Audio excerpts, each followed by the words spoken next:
I think you should probably be receiving some kind of award tonight. So see me later, we've got something for you. Just a towel to cry on, you know. Together they have 2 sons, 1 daughter, 2 adopted daughters, and 1 granddaughter. He's an outstanding student, graduating with highest honors and a 3.95 GPA. He's an absolute pleasure to have on campus and a very talented individual, as you all know. Currently working for Purple Communications, let's give a warm welcome to Mr. Robbie Kravan.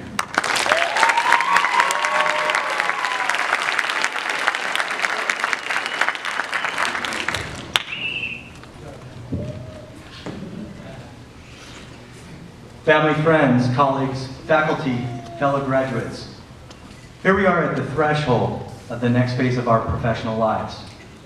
Each one of us came to ITT Tech with a need to take another step towards success. A commitment that surely was not easy for anyone, but important enough to sacrifice time that may have been spent with loved ones or other interests. Some of us were drawn by a stagnant career lull, while others are fresh out of grade school, and still others are just finding out which direction they want to take their careers.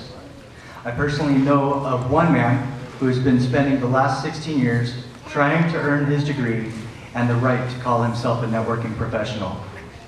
But no matter what drew us to call on the resources of ITT Technical Institute, determination, coupled with our own support systems, have brought us through the rough waters and dramas that we've had to endure along the way to this day of celebration. For that support, we thank you. We also thank the faculty members who spent extra hours to answer emails, texts, and messages between classes. Your dedication to our education is priceless.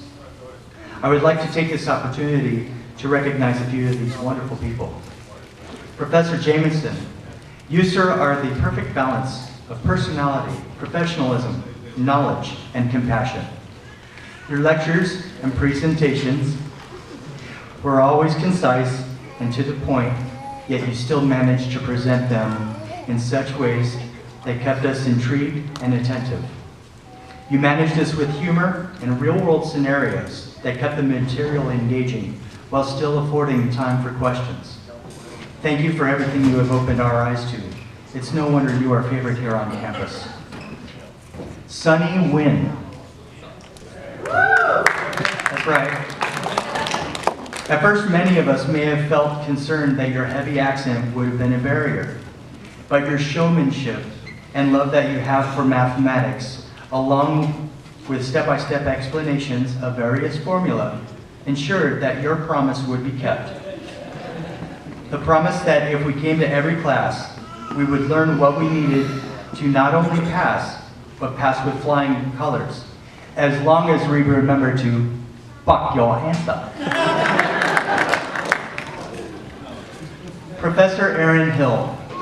Here is a woman who doesn't know the words time off. She has so many initials after her name that they could be considered a last name. Needless to say, it's not hard to strive for a fraction of what Ms. Hill has accomplished in her illustrious career.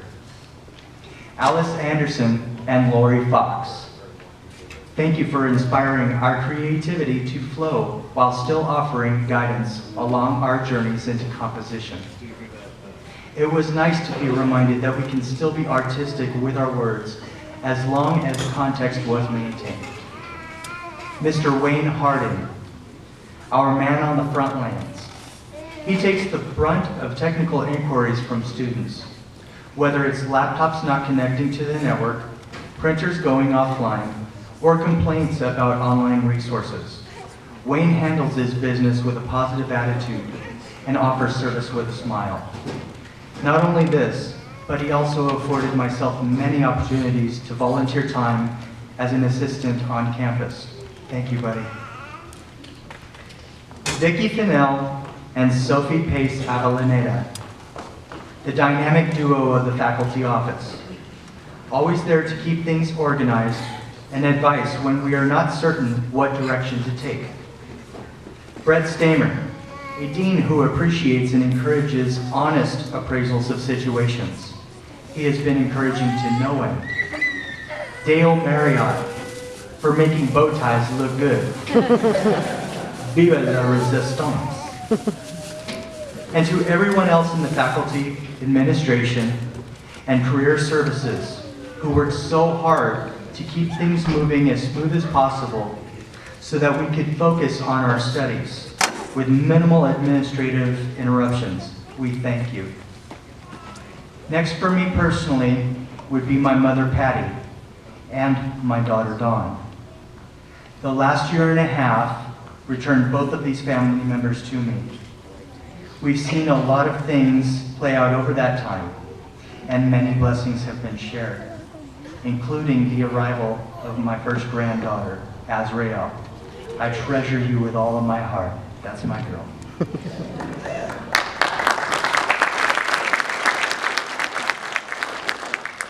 Last, but certainly not least, is a woman that has believed in me from the moment we met. She rescued me from an uncertain future and encouraged me to chase my professional dreams and goals, even though it meant spending countless hours away from home. She is my Nimue, my hero, my rock, my best friend, and my puzzle piece. Her name is Miss Shirley Kravan, and I'm proud to call her my wife.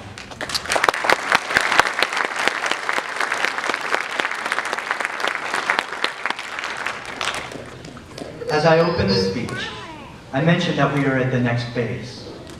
Now the question for each of us is, what is that next phase going to yield? Let us look at this question as a challenge. What kind of outcomes will we strive to produce? How will we partake in the future of law, healthcare, or technology? What will our roles become in the next few years? Only time can answer these questions. That much is true. And we will likely make stumbles along the way while we fine-tune our skills. When those turbulent times show themselves, take a moment to remember this motto. Tomorrow is the promise of regretful yesterdays. Dust yourself off, learn from the setbacks, and continue to move forward as the consummate professionals that you are. A wise man once said, having totality means being capable of following what is, because what is constantly moving and constantly changing. If one is anchored to a particular view, one will not be able to follow the swift movement of what is.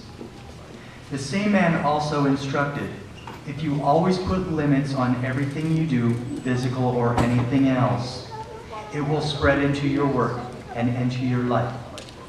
There are no limits. There are only plateaus, and you must not stay there. You must go beyond them. That wise man was Bruce Lee.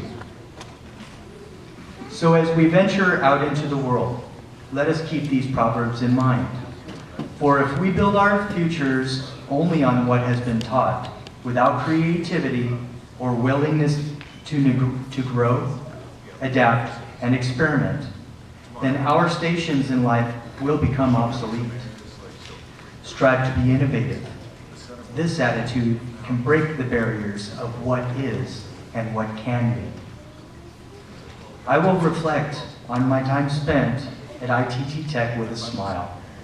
I met some great people, ventured into uncertain tasks and projects with them, learned that I can be a helpful part of a team, and even rediscovered my leadership qualities. I owe the biggest thanks to each of you. Thank you so much for helping me to realize that with hard work and dedication, there really is no future too ambitious. For all of this, I am grateful and proud to be a part of ITT Tech's graduating class of 2014. Now let's get to work.